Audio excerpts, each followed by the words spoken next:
everybody. Good afternoon. It is here.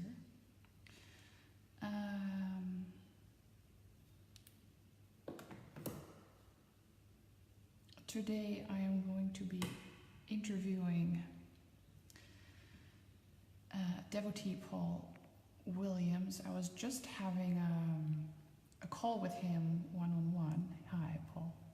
I know you are there. I'm about to call you in. Just let me explain the reason of why we are doing this interview. So I was just having a one-on-one Facebook call with Paul about his practice. Paul has confessed seventh stage, and as I am very intrigued by anyone who has a degree of, like, a higher degree of realization than myself, I find myself very fascinated and curious just about how they got there. Is a weird, may sound weird, but yeah. So I was talking with Paul one-on-one and asking him questions, and he was giving such a good advice, that 4 pieces of great advice, that we just spontaneously came up with the idea of doing a Facebook Live, where also all of you can benefit from his experience. So I'm going to be calling him in now. Right on. We're just trying to do it on Paul's profile, and it wasn't working, but this looks great. Hi, Paul. Hi, Anka, how are you? Aha, I am doing great. I'm so happy that we made it work. Yeah, it's a breakthrough in consciousness by itself.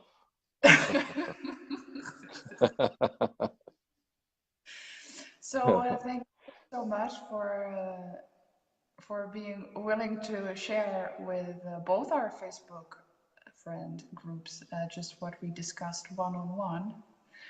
It's or at least to me, it was incredibly valuable things that you said. Like I mentioned in the announcement that you were going to give 4 very concrete pieces of advice for the practice.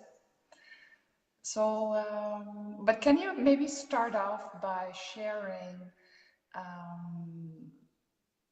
what you feel, like in your own experience, like what you felt the trouble was with the practice as you were doing it before? I just going to stop there for just a moment. Just say hello to Shirley. How you going, Shirley? Um, yeah, the trouble with the practice, it's so we're talking just so we give a overall picture for people tuning in. This is a practice called the Way of Adidam, as taught by a teacher called Adidar, who left the body in 2008. So it's just a rough background to the context of this conversation. So he taught the way of real God realization. And what is that, a real God realization? well, it's fundamentally, as I see it in my own words, it just means how to understand the complex human condition so we don't have to endure the limitation of being human.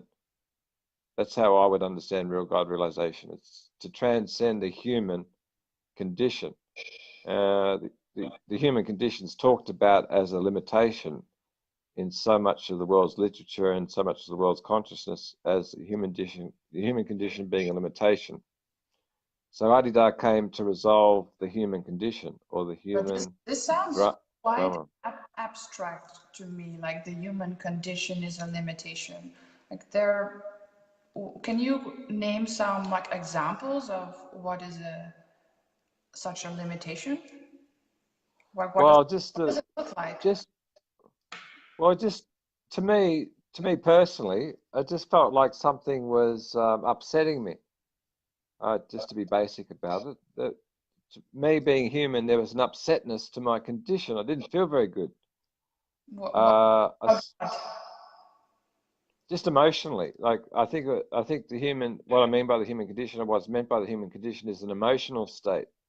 Like there was something emotionally I found was not right in me. I was somehow not feeling the best.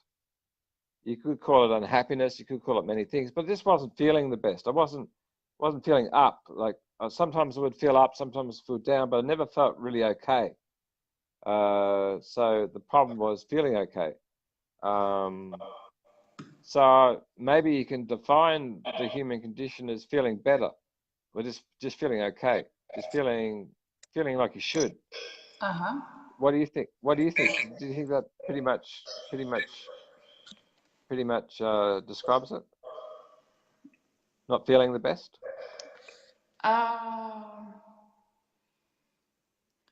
yeah, If just, you want to be, well, I'm not like, I don't, how to describe it? Well, yeah, feeling something is off. yeah, yeah, yeah, Um, yeah, something is not right. Something is, like there are stressors, there are that, but somehow I intuit they do not have to be there. Like it's not natural feeling. yeah, exactly. Yeah, it's an unnaturalness that bugs you, that annoys you. It seems to me, it seemed to bug me all the time and drove me to almost to suicide at times because I felt so bad. Uh, it just wasn't right. No, I just for a long time since maybe a moment when I was 17, I felt dreadful.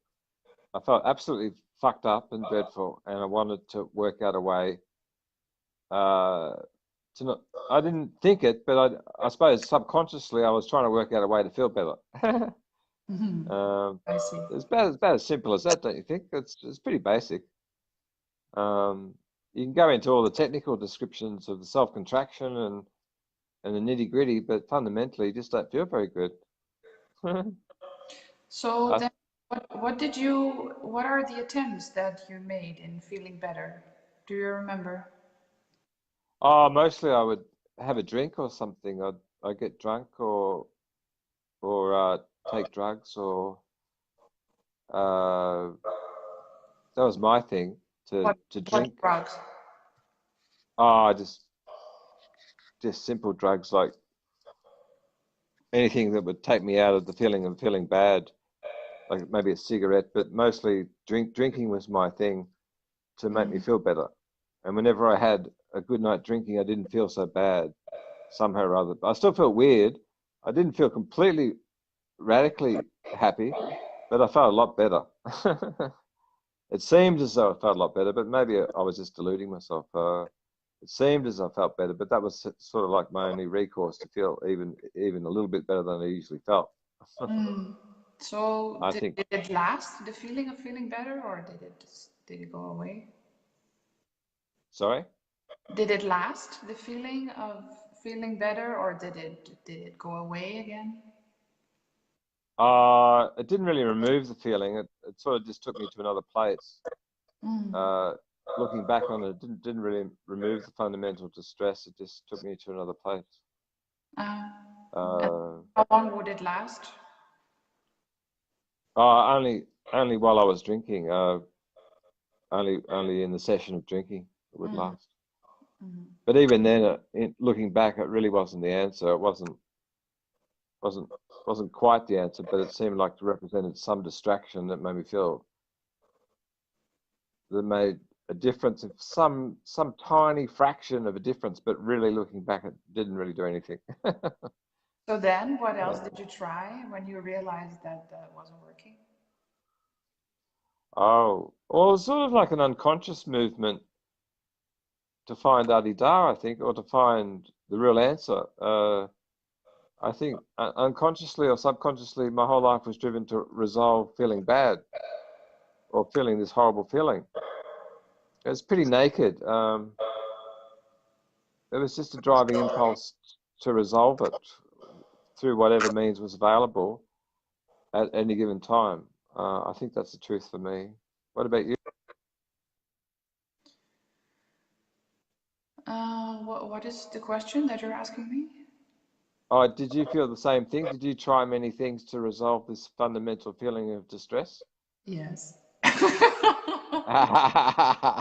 You don't have to talk about them, but yeah, yeah, it's okay. You don't have to be too personal, but yeah, everyone was trying. Everyone knows various means to feel better. Well, And when I can share some of them, just for the sake of it's not a like I don't feel bad about it. But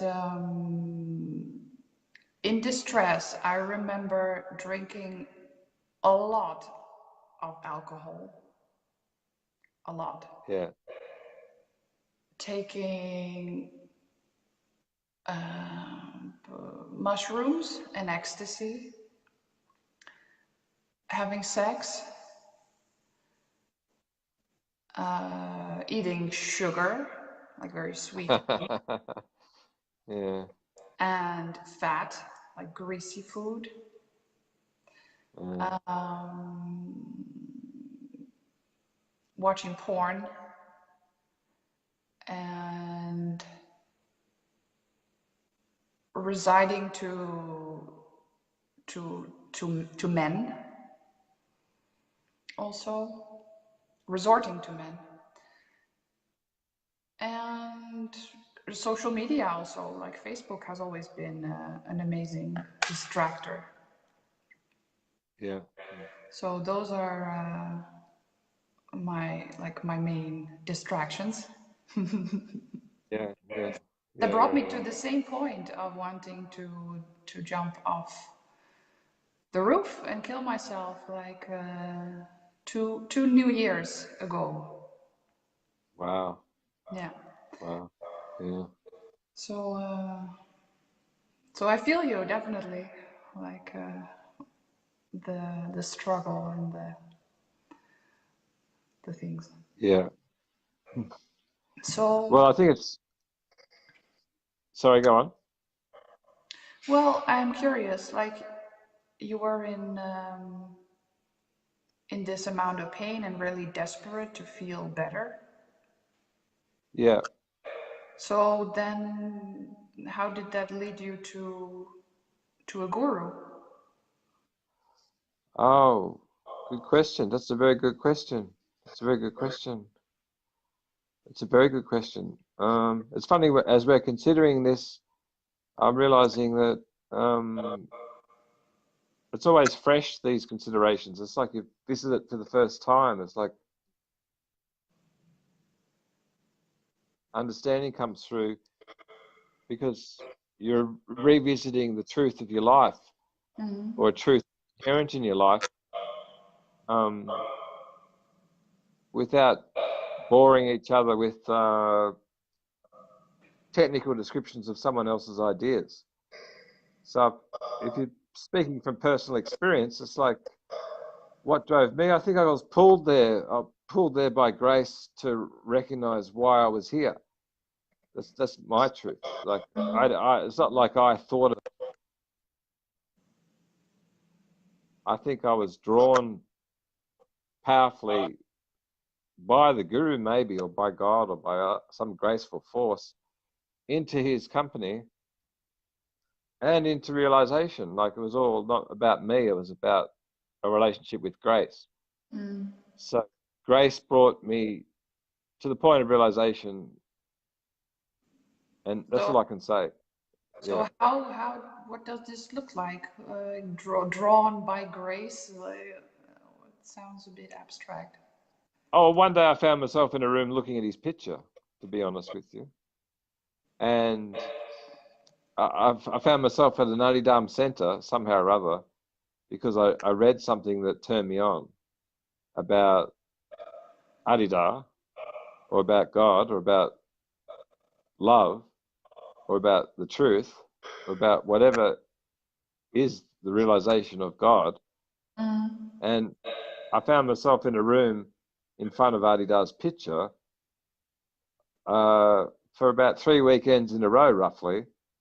And on the third weekend, I was looking at his picture, at the picture of God, really, or absolute God, and he noticed me. He looked up, the picture suddenly came alive, and two eyes looked at my eyes.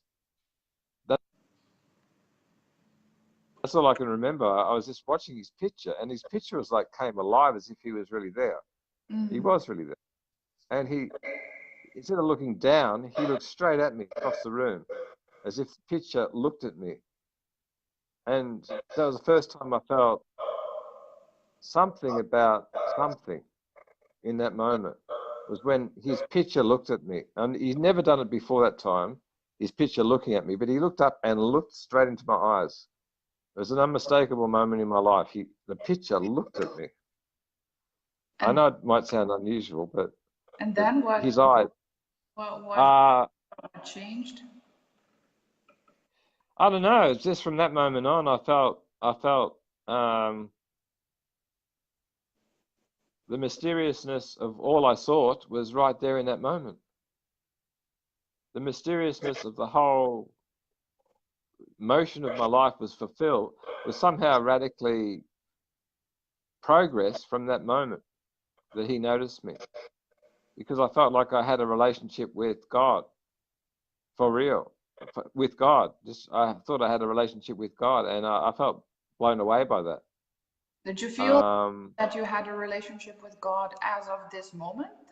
Like the eyes looking at Yeah. Real God, the absolute truth of everything. The absolute wonder and beauty of the mysteriousness power of love. The inexpressible unity with God came upon that moment, in that moment of him recognizing I was in the room with him. So so as you felt like that you had a relationship with real God in this moment that you were sitting in front of this picture and the eyes were staring at you, did that change anything about this disease, like this feeling of not being okay? Did that? I think, well, it's pretty mysterious how things work, but I just remember that, like, as we're talking about the flow of my life events, that was the moment that was very pivotal in my understanding of what I was here for as a human being, to understand or to progress with.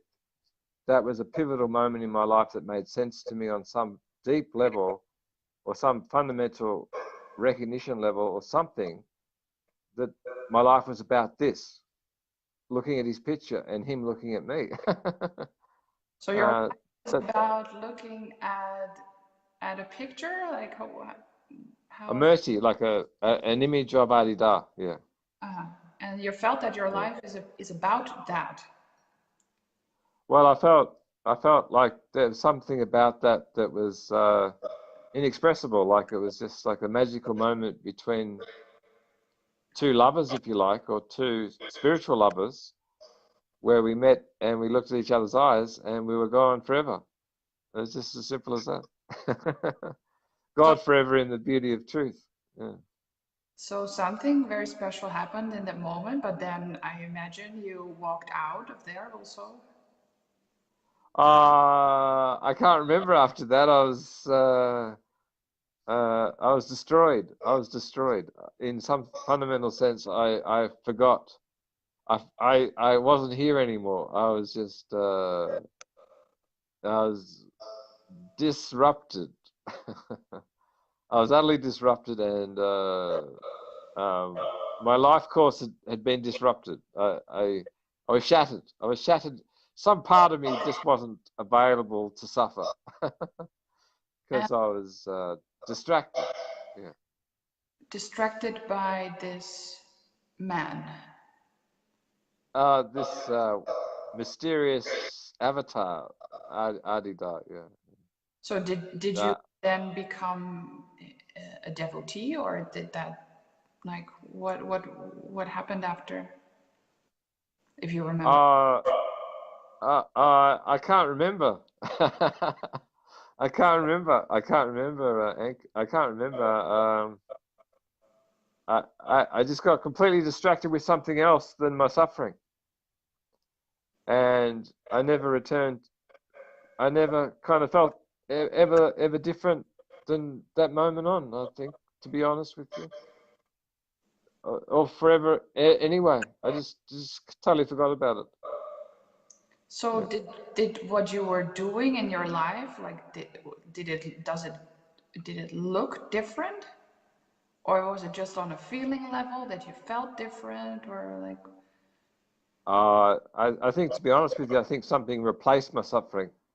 I think something intruded on my suffering, and I was more distracted with what was intruding on my suffering than my suffering. I somehow forgot about the suffering, not via forgetting the suffering, but meditating on the alternative, the replacement, the distraction to the suffering was more the object of meditation, object of my life. Yeah. so you would do it. Object of my consideration, object of my passion, object of my utter obsession with the alternative to suffering. So am I getting it right that you are saying that before this, like these eyes meeting relationship with God moment, you were focused on your suffering or even meditating on your suffering, and after Yeah, your attention went to something else? yeah, exactly. Yeah, pretty much sums it up. Uh-huh. I was And that distracted. I was distracted. I was distracted by just by his eyes. Just by his eyes meeting me, I was distracted. And then Yeah. before you were distracted by his eyes, you were distracted by your suffering? Yeah, my drinking and all my misery. Yeah. Ah, I see. Yeah. So then, Everything that was dreadful, I was distracted by. But when I saw his eyes, when his eyes met mine, when he looked at me, or when I looked at him, or this magical moment of eye contact, or this spiritual eye contact of two spiritual lovers, mm, there was a replacement to my suffering. There was a distraction. There was something that invaded my suffering and disappeared it fundamentally to a large extent, and all I was left with was this distraction with this mysterious presence, to be honest with you. and that made a difference. Yeah.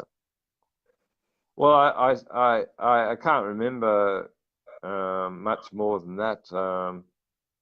That was that was that was probably the fundamental change in my life, to be honest with you. Uh-huh. They call it devotional recognition, devotional understanding. Not so much recognition, but devotional understanding, and that's when, yeah. And that is when, what? Can you explain what this means, devotional understanding? Well, that's I've never used that phrase before, so it's a new phrase. Maybe it's the essence of the great understanding that we're supposed to understand, is a devotional understanding, like where our love goes, or what devotion is, or what devotion could mean for you as a Mhm. practical affair. Devotion can mean something beautiful. So, what is it about what people call devotion? What's special about it? And I suppose an understanding of devotion, or understanding devotion, can help you understand why things exist, for fuck's sake. You tell So, me, what do you think devotional understanding is? It's a curious phrase, don't you think? well, I don't know. I have another question about devotion because I get people who are concerned about devotion um, regularly, like, and concerned also about me. And they say that devotion is an unhealthy thing where you just worship somebody and then totally are not capable of thinking critically yourself anymore or like deciding what is good for you. Like, can you say something about that? Is this true or? Well, I think life is fundamentally about personal experience. And once you experience something personally, it's a different matter than hearing about it or someone else talking about it. So when it becomes your own personal experience, it has a deep impact on the way you are, or the Mm. way you think, or what you become. So if you're fundamentally changed by an event in your life, that's personal to you, and it doesn't really matter what people think necessarily. It can help you. What people's criticism can help you refine your wisdom. But fundamentally, if you're changed by an event, say a birthday, if you have a birthday party and it's a good birthday party, you don't have to check your watch and see what time it is. You just know it's a good birthday party. That's how I understand it. Ah. So if you have a moment, an impact, an event in your life that has a huge impact on you, you don't have to check your watch and think, oh, did I really experience it? It's just like emphatically, it's like someone hitting your head with a hammer. Like, oh shit, you know. So I think devotional truth is something of that nature. It's a personal event in your life, why you suffer. I think that's the truth of it. I think people criticizing it can help serve a critical understanding of it, so you're not deluding yourself. But fundamentally, when it's real because you feel so changed by it. It's a very intimate experience. Mm. It's a very profoundly moving experience, and it's like a life event. It's like turning 21 or sex for the first time. You remember it because it has such a deep impact on your life, and that's what people confess. Their Leela about coming to Adida is deeply personal for each one, and that's just my understanding of what happened to me, to be honest. Mm. Just what we've discussed in this interview is that's the chain of events. That was about 1995 for me that happened in reality, or maybe it was a bit later, but between 95 and 98 that happened. Yeah. But the time of it doesn't really matter. Just that it happened at all was the importance of it, I think, Anchor. Mm. Mm. I Just see. that it happened at all. Yeah. Yeah. So It's like God coming out of the sky and touching you on the forehead. Like, you felt like that? that's what. Yeah. Yeah. So let's move on to the subject of practice. In the beginning, I wanted to move instantly to this and just wanted to skip the whole introduction because I was quite excited about what you were sharing with me. But let's move to it now. Uh, Okay. so, can you explain first of all what practice is and why it is necessary? Oh dear. In the light of what we just said, that's very interesting. Uh, what do you think? It's based on your first fundamental recognition of who Adidar is, I think, Anchor, to be honest. It's based on your first original understanding of who Adidar is, and then it's based on your original first recognition of who Adidar can be in your life through an initiation. Yeah, an initiation. I don't know. Initiation is a strong word.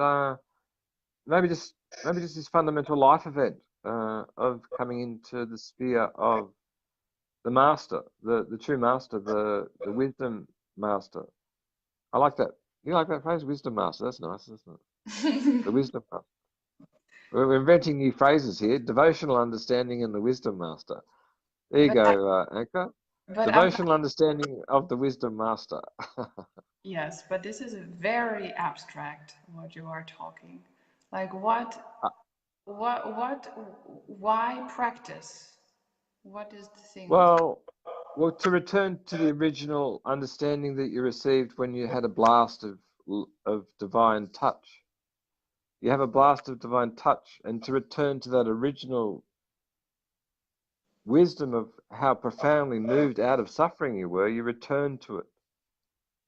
It seems as though you return to it, but some movement wants you to return to that original grace, that original removal of suffering that you felt from the first touch. So, if in my example it was the eyes, you might have a different example. Yes. when you first felt something similar. But for me, it was returning to that fundamental uh, grace of that original. I would call it an initiation or a Yeah. gateway or an intimate introduction to the master of How about if I of wisdom. share my initiation in that sense also for the people who are watching Yeah, okay, that'd be a good idea. Yeah. as an illustration of like what this can look like, because you said you felt touched on the forehead by God, On the uh, head, there's this. Yeah, on the head. on the head. I remember a moment in the Where is Happiness retreat that I was attending in Maria Hope. We have a question from Frederick coming in. Hi, Paul. How did your cancer cure business go? How did your cancer cure business go? Oh, I'm waiting. I'm waiting on my lawyer to give me the okay to practice the the the the truth of my findings. I can't do it illegally. I have to get certification from reliable sources to give it the okay to my cancer treatment. I have to get legal. I have to get authentication from legal sources to progress with it. Otherwise, it's too risky to make any claims. With the orange essential oil cancer cures. Okay, that makes sense, says Frederick. Yeah. But I Okay. haven't backed down I haven't retreated from it. I just need to get legal. It's a very sensitive issue to say that you found a cure for cancer if you can't back it up. Frederick says, excuse me, Anka, I will leave you to it. See ya. See ya, Frederick. Thank you for tuning in. Um, so my moment of basically initiation or introduction to the guru was on a retreat where there was a guided meditation, and it was about you going to a place and you were going to meet a person who was really like very good with happiness, like was the happiest person that you knew. So I myself was very, very, very unhappy. Like a month before, I wanted to jump off the roof, like of the house that I was living in. And I was thinking, like I had been introduced by somebody to the to this guru, which was the reason that I had come to the retreat. And then, like also being on this retreat, I felt like, well, this Adida really kind of seems like an expert on happiness. So how about I visualize that I'm going to a place, like I had imagined, I'd heard of this island called Naitamba in Fiji. So I thought, how about if I visualize I'm going there on a boat to this island to meet this Adida. And so I was in my boat, and then I arrived and I sat on a bench. And in the meditation, you were guided to visualize that this expert in happiness was laying his hand on your shoulder as a way of meeting, and then you are going to drink up this state of this person as that happened. So I was imagining drinking up the state of this very happy person. And then what happened was that I felt, I don't know how long it lasted, probably just a few seconds, but it felt timeless. I felt myself as a string of, of cells, and light was shining through. Like there was only that. I did not feel like I was a woman. I did not feel I was Dutch. I did not feel I like pink. I did not feel like I was an academic. I did not feel I was somebody who lived in Utrecht and had wanted to commit suicide. Like all of these things did not feel that I had an age. I was just a string of cells and light was shining through. And it was absolutely like massively transformative feeling and such a relief also to feel that that is, I felt like it's more true that I am this string of cells and light shining through, even though I had never felt it before, than all these things that I felt like I was before. Like all, like it was incredibly liberating, and I felt like in the same way, it's like this, but this is the man. Like this is really like he is the real deal. Like it's there. I was very right in visualizing him, and then I just what you were saying, like you want to return to this, like you with your head. I since then I have been always wanting be, to return to this free state, and it has become like my constant drive really, because just I know what it can feel like, and I intuit that it is more true than all the suffering. It's like a connection's established, isn't it? It's like, to me, it's like a connection, an unmistakable connection is established, and you want to foster it and just stay in that zone. Yes, exactly. As long as you can, as much as you can. That was my understanding, to do that. And that's what the way of Adidharma, I think, is about, is staying in the room or staying in the connection that you felt with whatever that is that got you out of the suffering that you felt. Yeah. And returning to what we were saying earlier, I think it's about, that's what the human condition's about, is moving from bad to good, or that bad feeling to a better feeling, or a better understanding of what that So, bad feeling's about. so then Mm. am I getting it right that practice has to do with, like, once you felt something like a connection established or a relationship or something really, like, really profound has happened, is does practice have to do with returning to that when you are not feeling like happy or free? Exactly. I think pretty much. What do you? It's sort of a mysterious. It's an utterly mysterious event to be touched, and you're drawn into the sphere of. I was drawn into, speaking personally, I was drawn into a different understanding of life, understanding of existence. Even I didn't know it was about this mysterious spiritual connection, or this mysterious connection with something. I didn't know it. And when I was introduced to it and studied it, and I just got more used to the presence of this person, I kind of fell in love. Spiritually, I felt, in spiritual love, I felt like I didn't want to leave that original sense. Yeah, I just felt like I wanted more and more of it, and I kept returning to events and moments where I can be intimate with him again, in a spiritual sense, like spiritually intimate.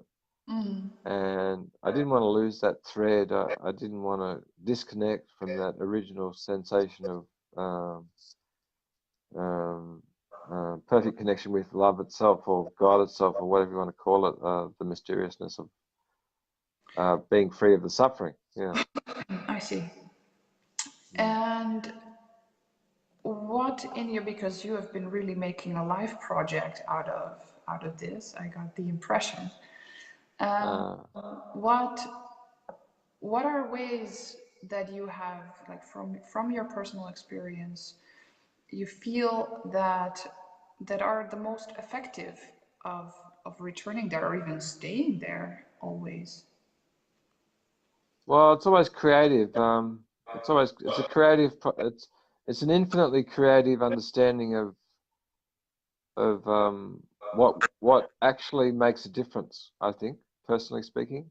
Mm. What makes a difference in any given moment, fundamentally to me, is to follow what he said to do with his grace.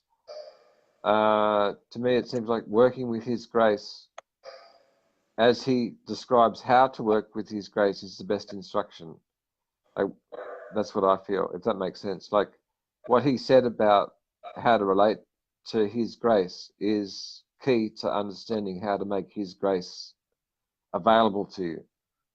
So what he has actually stated or actually communicated to you or to me is what works to help facilitate this whole process that we're talking about tonight in this interview, this return to the state of grace of transcending the suffering that you feel by his instruction that he instructs people that come into his sphere to do. So you come into his sphere, as we're doing tonight, as the people watching tonight are doing in some way, shape or form too, and you receive instruction on how to associate with his sphere. So you come into his sphere and then you receive instruction about his sphere, so you can be happy in his sphere in the right way. So that's probably the best description I can come up with. What do you feel? Do you know what I'm saying? Do you feel what I'm saying? No. Do you feel what I'm? Well, do what he says and you'll do what he gets to give to you. So If you do then that he said you have to do.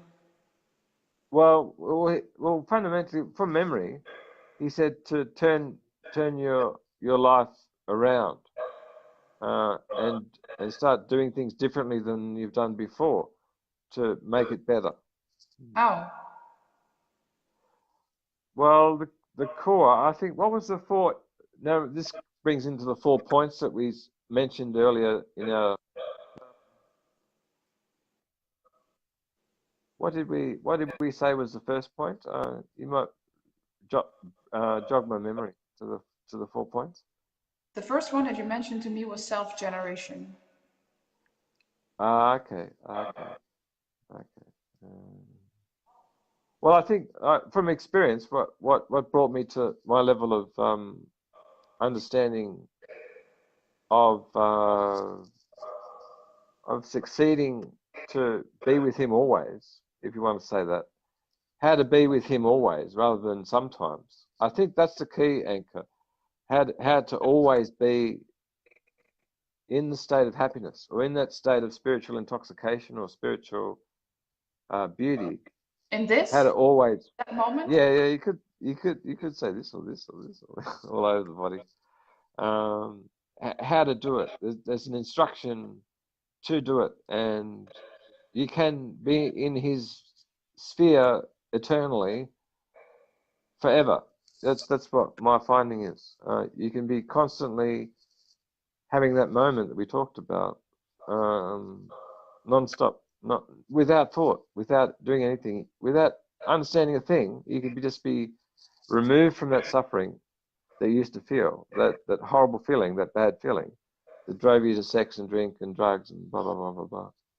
You can be totally free, always, yeah, forever, yeah, eternally, yeah, non-stop, moment to moment, and for good, yeah. So what does self-generation have to do with that? Well, to be inspired to do it, you have to get very. In my post, I talked about getting very horny. If you want to get a quite sexual description, it's like it's a very funny thing to say, but you got to get very horny. You got to get very kind of excited. Dare I say it, to have sex all the time. So in relationship fundamentally with the spiritual master, you're having sex all the time. In some sense, you're having sex all the time. You're being excited. You're being given intoxication. All the things that make sex good. Mm. You do that with a spiritual master. I know it sounds a bit how would you say inappropriate to say that, but that's fundamentally a bit of the process. You got to get horny. You got to get excited. You got to get hip to the transcendental sexual nature, transcendental intoxication Uh-huh. of being removed from your suffering. So it's a bit of a, And about this, pleasure, sex or pleasure, yeah. and so this horniness that you describe in relation to a guru, is this something that you're saying you have to self-generate as opposed to be generated by others, or what is the other, like how can we Well, can it be contrasted with? it's like standing in a room of group sex and not participating. If you're not self-generating, if you're not involved, you can't get aroused. I hope you don't mind me going through this in a sexual way, but that's what's coming out of my mouth. So if you're in a room of group sex, I don't know if you've ever done group sex. I haven't either, but I'm just imagining it. You've got to participate in order to get sexed up. Yes. So to participate, it has to be you that's doing it. So it's an individual matter. If you're not participating, you're not enjoying the sex. So you're not part of it. So you have to involve yourself to participate. And it doesn't matter what anyone else is doing in the room. You have to participate as a self-generated thing, as a self-interest. You have to get somehow interested enough for you to get really turned on all the time. Is fundamentally the nature of it. By something that will always turn you on. It sort of transcends sex in that way because you can be always turned on by it. It's the only thing in existence I've found that you can be totally turned on to all the time and be okay. Like sex comes and goes, but to be turned on sexually by the spiritual master is a constant, never-ending ecstasy. You can be totally in love and have sex constantly forever. That's the trip of a real guru and a real master and the truth of this way. That's fundamentally what I've got to confess. My state of understanding is one of being completely sexed up non-stop, like without thought. And you're saying I'm that, totally in a state of perpetual orgasm. If you and can say that. and you do not feel like you have to generate this at this point? Not anymore. No, no. There was a point. There was a point where it became consummated into complete sex. So that, uh, but before you did have to generate it yourself. How did you do that? well, I was a lousy lover. I didn't know how to have sex all the time. So I had to practice more and more sex. How? Through this whole method of turning your attention, but it's more like a sexual thing. It's Because like pleasure. because just to be clear, we are not talking like physical sex, right? No, no, we're not. No, No, no. no, So it's more like a what, spiritual. so how does spiritual sex look like? Like, how do you generate it? You take an instruction from a spiritual sex master, someone who has mastered the art of spiritual sex. And then can you just Yeah. share like one thing about what it looks like? Well, it's kind of embarrassing, but Well, only if you're comfortable. Otherwise, you can. uh, I never thought of it this way. Like we've talked to, that's the third issue that's coming up, third issue that we've talked about tonight. That's kind of like a new way to express it. But yeah, to be in a state of perpetual sex is kind of analogous to never feeling suffering again. And to do that, you have to practice sex. You have to practice the practice of not being in suffering. The spiritual sex is like not being in suffering. And that takes some amount of initiative to yourself to join into the group sex occasion, if you say that. So you have to put yourself forward and constantly move towards kissing the master or being with the master in a state of sexual ecstasy, spiritual sexual ecstasy. Yeah. So you have to keep loving or turning your heart or turning your life up.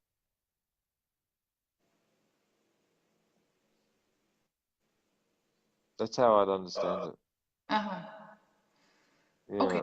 It's So like in a sexual act, you get involved in the sexual act and then you start forgetting that you're having position you're in, or what you're doing. You're just in the thrill of the ecstasy of sex.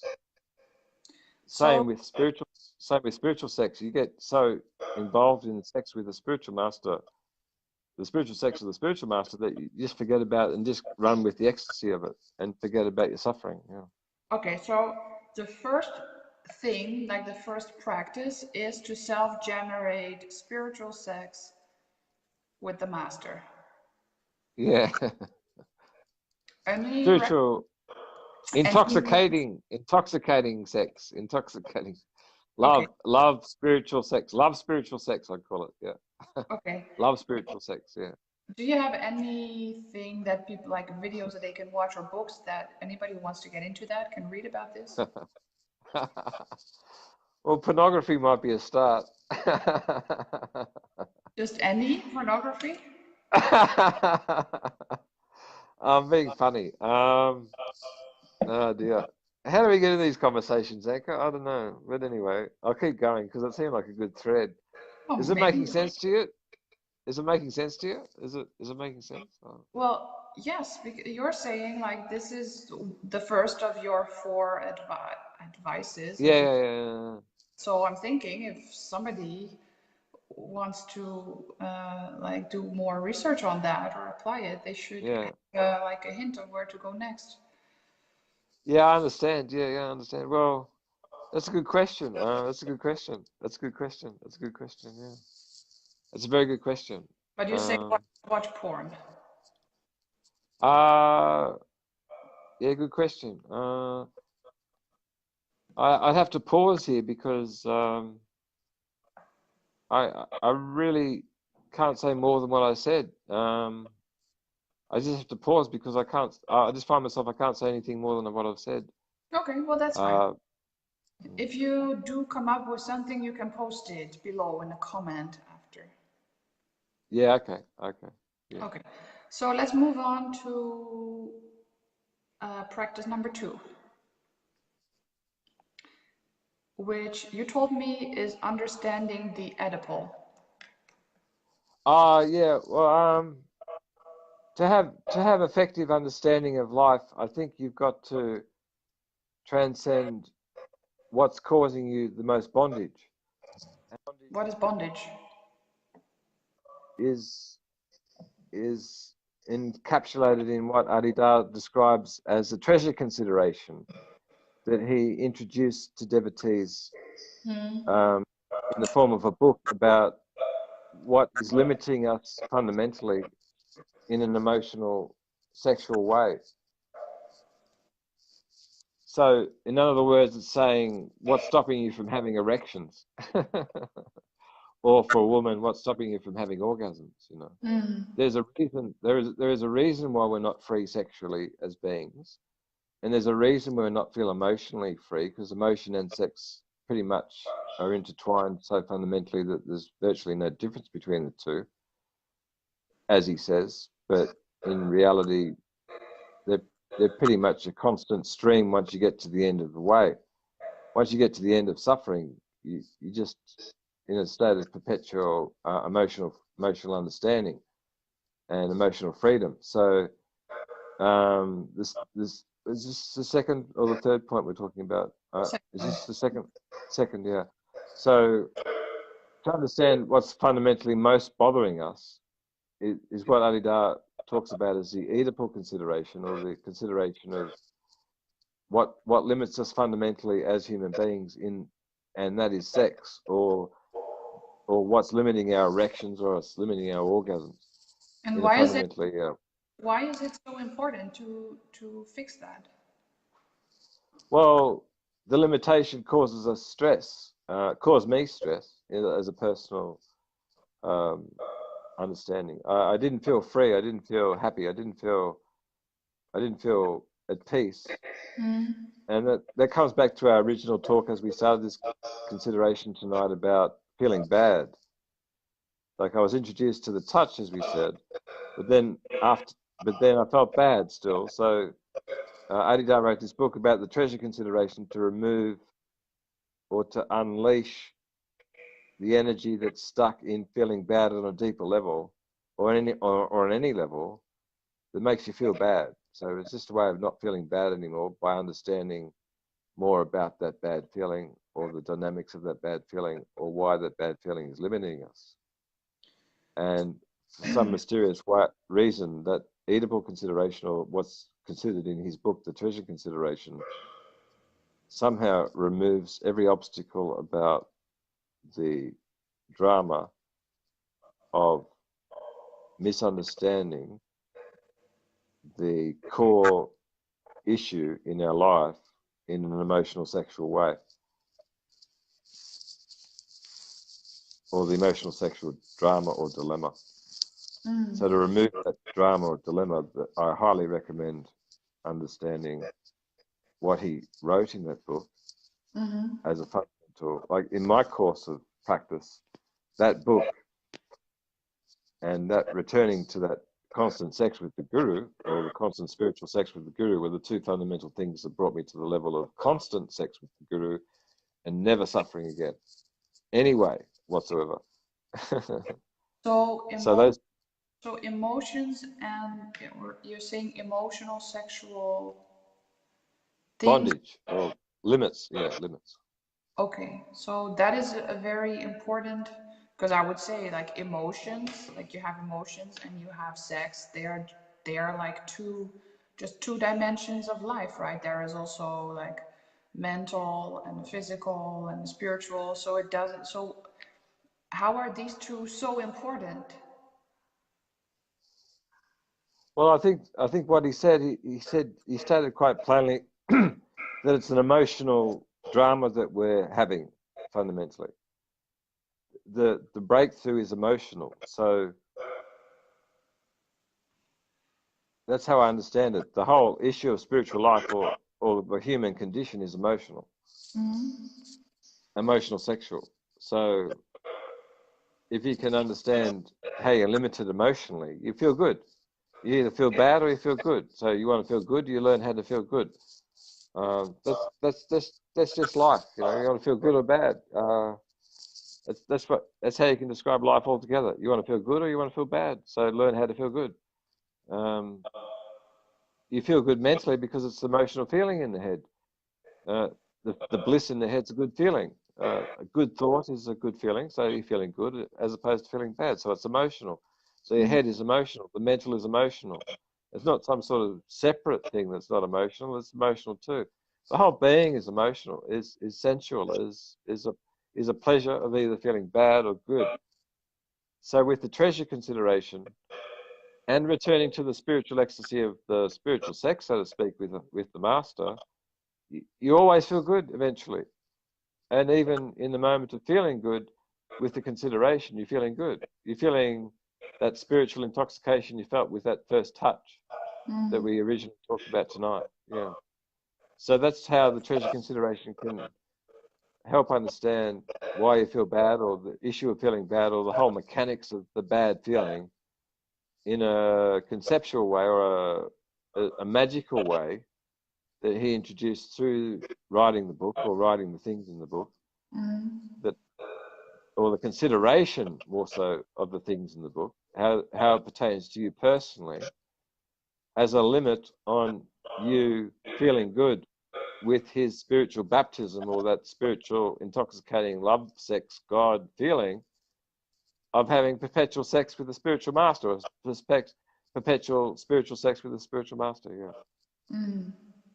So you're saying to return, like your way of returning to the moment was like first by well, or maybe not first, maybe they go hand in hand, but self being able to self generate this spiritual sex with the master, and to understand your emotional sexual being. Am I getting that right? That's right, exactly, yeah. Okay, so then let's see how point number 3 matches into this, which you said, um, decide to do the turning and nothing but the turning. Well, that's then I made a consequential decision with my life after being introduced to all this sex, all this spiritual sex, or this spiritual release from suffering into the spiritual sex. I decided to never return to anything less than the spiritual sex. I decided to have sex, spiritual sex forever. And I thought that was my vow to keep returning forevermore as a practice, as a discipline. If you can call it a discipline, it was more like a attraction or a love or a intoxication or be in the sexual flow, to never avoid sex again, to never avoid spiritual sex, never be unhappy again, or never gesture unhappy. I would always practice what he said, which is returning to the spiritual sex. By returning to the spiritual sex, by remembering the sexual act, if you want to call it that, the spiritual sexual act of making love to him, if you want to say that in a spiritual way, spiritual love making. Yeah. So is that something that you could do like right now as we're talking, like remembering him, or do you have to do something also physically? I don't have to do anything anymore. I'm forever in that swoon, if you want to call it that, of never-ending sex, never-ending spiritual sex. Yeah. Never-ending sex. I'm forever in that swoon. Something happened to me by grace once, and I never went backwards from that point. That's my confession. That's just my confession. I never had to think about sex again because there was nothing else but sex, nothing else but that freedom from agony. So for Yeah. people who have not yet received that amount of grace, what do you like? What is this turning? What are forms that it can take? Well, at the time, it meant diet, believe it or not, like food, like sexual food.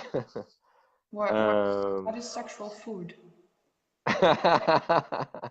that's a good question. Like I said earlier about being horny, I have to stop there because I'm a poet and I can't express more than the poem itself sometimes. So I'll have to leave that one hang there a bit and maybe Okay. write about it later. So being horny and sexual food, spiritual sexual food, I must qualify it because it's not just carnal necessarily.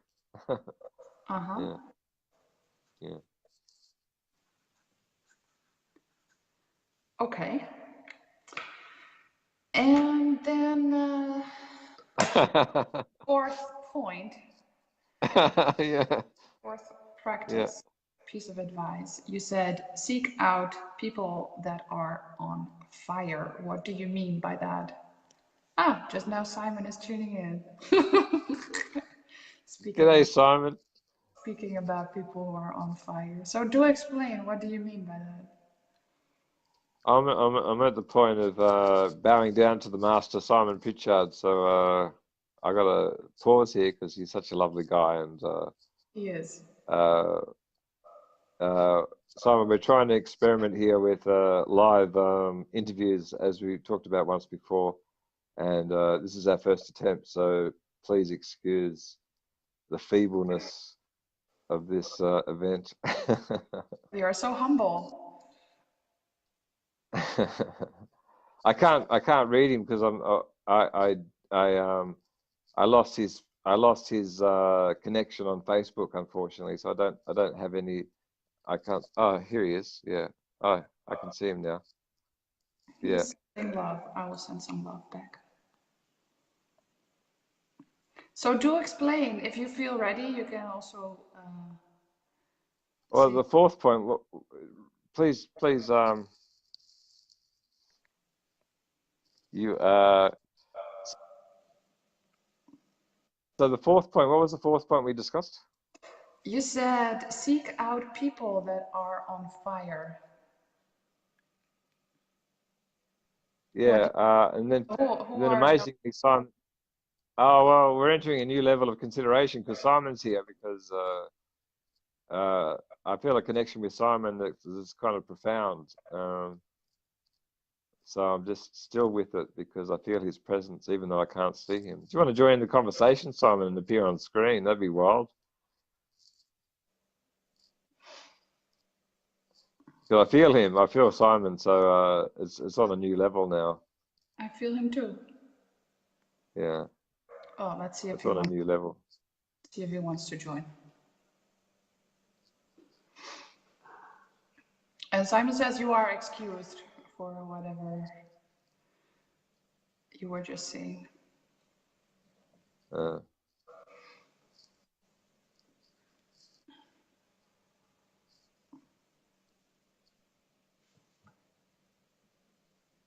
We're in the presence of an absolute master. So I just being silent.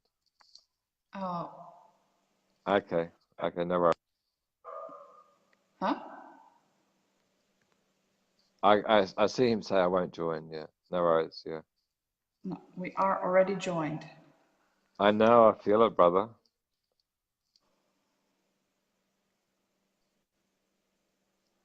Yeah.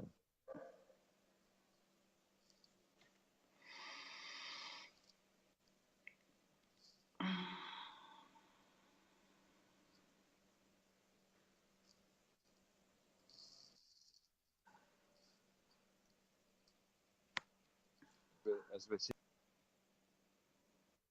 here, I think with Simon here and what he brings, I feel he's brought the entirety of the great tradition with him as we're speaking of everyone is ever on fire. So we're having a quiet moment of utter oneness with the entirety of the great tradition of practice. To be honest with you, I see in vision millions of heads bowing or just being present as we're speaking. So I just feel so absorbed in this immensity of devotion, and not so much devotion, but reality. So yeah, that's what I'm feeling. How are you going, Anchor? You feeling okay? Same. Yeah, you're feeling the same. Yeah. So it's an immense gathering that just is occurring in my sense of things, and yeah, it's incredible. It's incredible. That's what this master brings, Simon.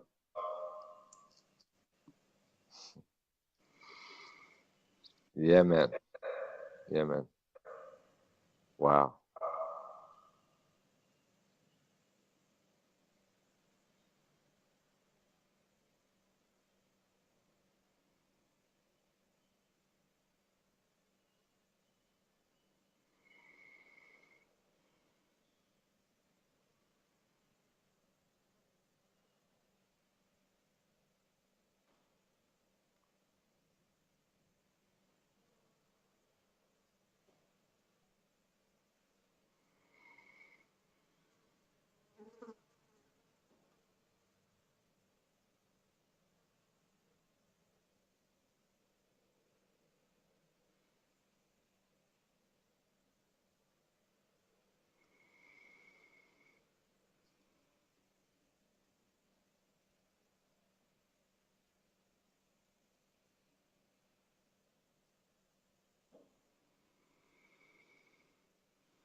How is everyone? Is we rolling or what?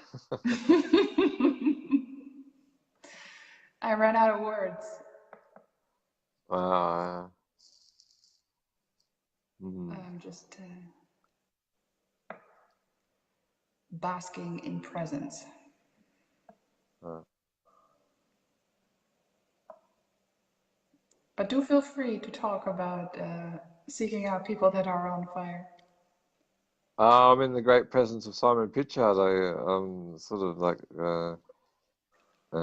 speechless. Not speechless, but I'm kind of like amazed by the wisdom of the seventh stage truth, in reality. Forever. It's just an amazing. It's an immensely cool thing. So to It's an you immensely cool thing. is Simon somebody who is on fire? He's kind of me, he's kind of me and him at the same time, but not really him at all. It's kind of like a unified consciousness. It's hard to describe. It's impossible to describe. It's the presence of the divine in a seven stage sense. Totally transcendental and utterly sublime. In a seven stage sense, yeah. It's the seventh stage in reality. In truth, yeah. Yeah. So can you describe what it feels like? An empty room with a continuous echo. I can only slip into poetry. What's he got there? Oh, lightning strikes, yeah.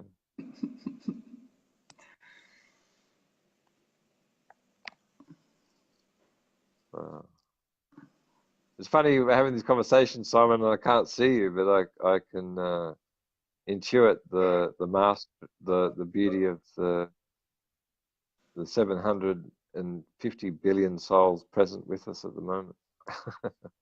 He is communicating through icons with you. Yeah, I can see it. Yeah, it's coming up on my screen. Yeah, they're very pretty. I also like the lipstick and the bikinis. Ah, is that what they are? God. Wow. Awesome. Wow. Lipstick and bikinis. Oh, I can't see it. Oh, what's he got there? Oh. And fish and whales and dolphins. Ah. What are they? I can't see them with my glasses. What are they? Okay. Put on your glasses. They're really nice. Oh, yeah. They look like little rhinos with blue meanies. That's funny.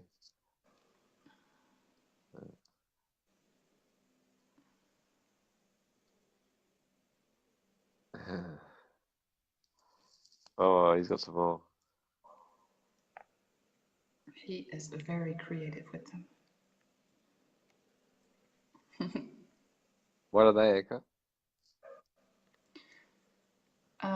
Poodles and roses. Ah, dear. Like the dog. Okay. I'm gonna make one too with the rabbits. I love rabbits.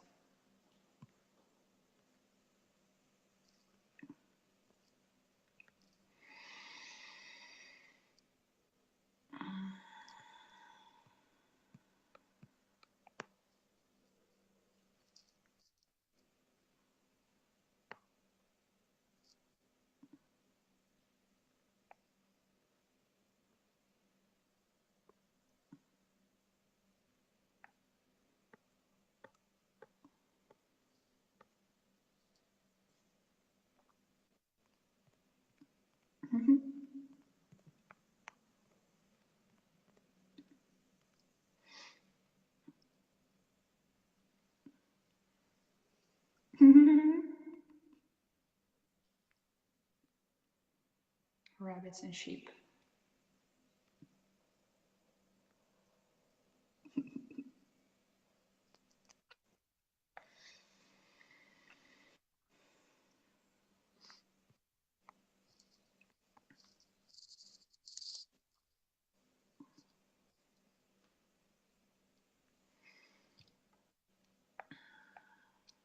Wow, I feel bodily healed, Simon. That's wonderful artwork you're doing there.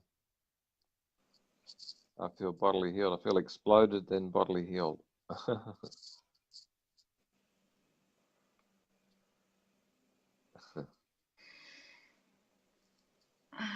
I feel- So maybe we should end this massive marathon we've done, everybody. I feel everybody's involved now, so there's no one, or at least the ones interested in self-transcendence are.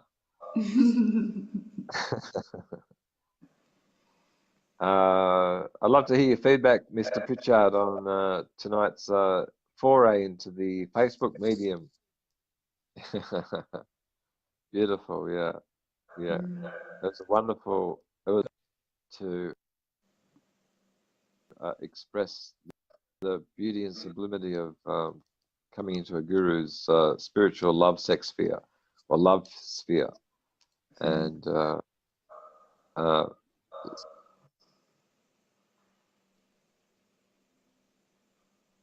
let's enjoy looking at it maybe sometime, or doing whatever you like with it. What would you like to do with it? Okay, you got any ideas? Do what you like with it. I've enjoyed the journey of joining the ecstasy of the journey tonight. It was wonderful, and I'd love to see what happens next. And please enjoy what we've discussed, everybody, and or all those interested in self-transcendence. And yeah, have a good night. I have nothing to add. Nothing to add. After Simon joined, I lost my mind. But yeah, we were at the end of it anyway. Your Yeah. advice was to seek out people that are on fire, but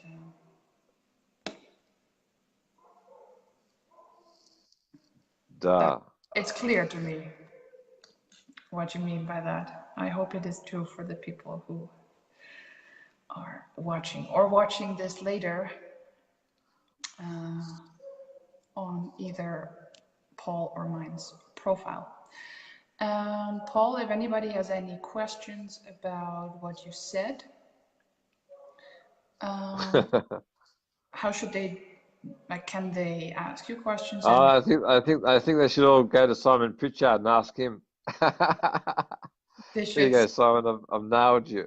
I've nailed you as the authority of everything about Adi Dham forever. So I take full responsibility in Simon's custody of my mind, and I'm a devotee of his cult forever because he's the one.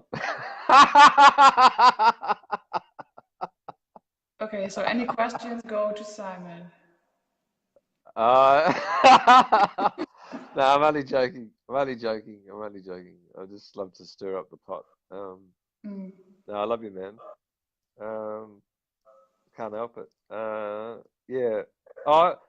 A lot of things could be addressed to Simon because he's sort of like an official devotee, and I'm kind of like a lesser one at the moment. I don't think I'm called official, so it's good to go to the official devotee. That's why I said it. And yeah. What do you think, mate?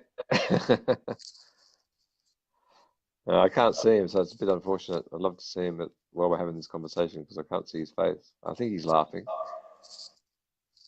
No, I don't know. I got no idea. Yeah, address many of the things we talked about with Simon. I think he's a very proficient orator and lovely man, and he's more than willing to. I think, maybe not. You'll have to ask him nicely. Simon is asking a 6-stage question to you. Question for you, Paul. Who are you in 1,000 words or less? A 6-stage question. Who am I in 1,000 words or less? Oh my God! Fuck. That's a 7-stage, 6-stage a question, Simon. So I'll try and answer it in a 6-stage, 7-stage manner. A 7-stage, 6-stage, 7-stage manner. How's that? Who am I? Oh my God. Is that a question? Oh my God. Who am I? Oh. What a question. Who am I? What's he saying here? Hang on. Answer it from the perspective of the second stage. Second stage? Did you say second stage? As from the perspective of the second stage. Oh my God. The second stage of a 7-stage realizer. Well, who am I? Or maybe I'm the cells of my penis. How's that? Yeah. But in the context of the fifth stage.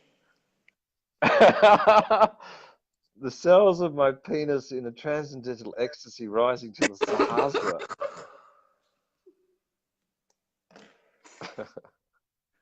And never returning. How's that, baby? But in a 7-stage realize a sense of a cellular form. And what did you say there? And in the disposition of the seventh. Well, oh, that's what it feels like. Oh. I can only grunt it out, my friend. I can only grunt out that answer. Oh. And what did he say there? In the mood of the fourth stage. It's easy. Jaya, blissful Adida. Blessed be your name.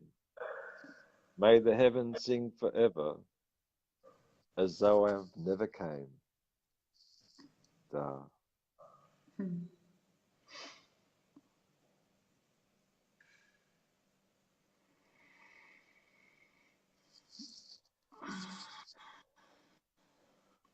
So, want to wrap it up? I think you got any more questions, Samadhi Simon? Oh, that's your new name, Samadhi Simon. Oh dear, that's crazy. Yeah, have I covered the first 5 stages of the 4th stage, 7th stage, 2nd stage, 5th stage dilemma? Are you sending in blissful green transmissions? Oh, they're nice. Wow. So our dream's coming true, Brother Simon, about this Facebook episode into 7th stage witnessing on Facebook with Anchor Hunt. Did you want to do something like this? We briefly discussed projects, I think, didn't we, Simon? Of some nature of this ilk. I can't remember. I can't remember the conversation, to be honest. I can't remember the conversation. I think it was just. I can't remember the conversation. No. Okay. Well, I am interested in interviewing like all people who confess 7th stage realization. But I think anything's possible. It's not to say we haven't had the conversation. I think anything's possible. So we can talk about what we can do in the future. We don't have to limit ourselves to what we said in the past. We could talk about anything to do with the future of anything.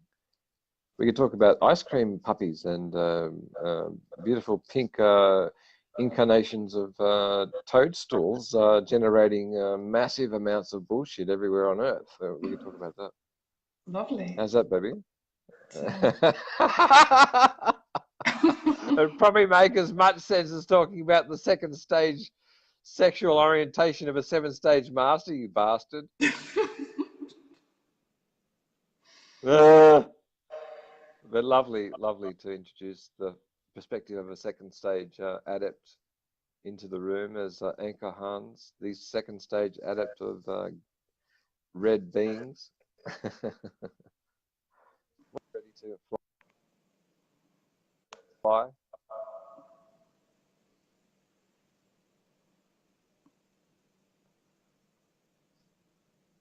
We can do anything. I'm not limiting it. I'm not saying it's possible to limit it. It's crazy.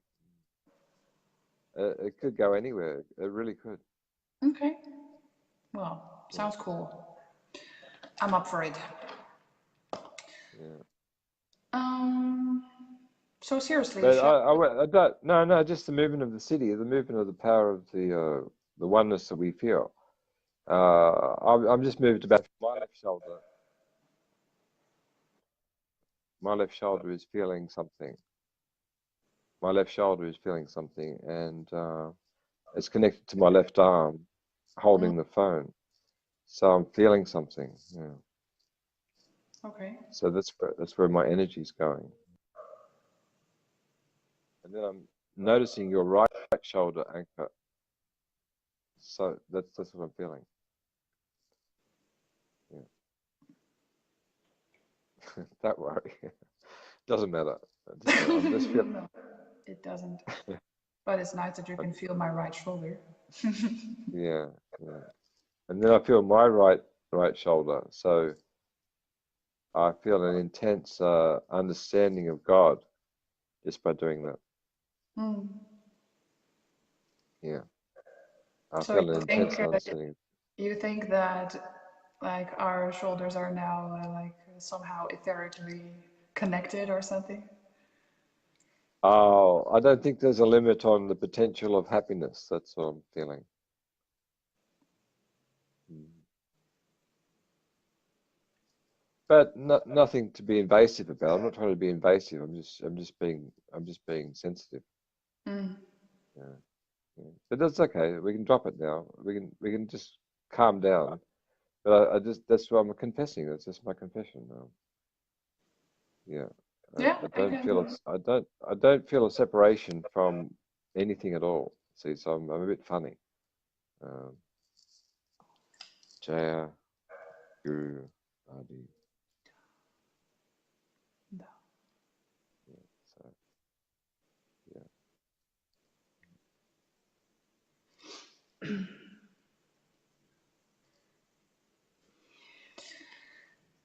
Okay. Last words from you? Oh, I see. What did you say there?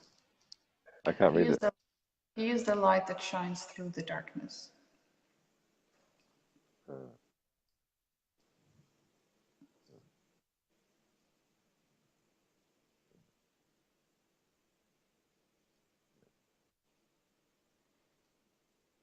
well, that was a very heart-faced discussion we had, Anchor, and I've much enjoyed your company and the company of all tonight. And I pray this goes viral to every being in the whole cosmos in one swift shift of a naked glance at a guru. You can be transported to infinity through the hairs of every breath of your mind. All clear. How's that? Okay. I'll just have to leave it there. Somehow escape this conversation. Jaya, Jaya, Jaya, Jaya, Jaya, Adi fucking da. Adi da, sorry, I didn't mean to swear, Lord. Adi da. Adi da. Adi da. Da. Da. Have a nice Adi da. day. Da da da da da da da da da da da da.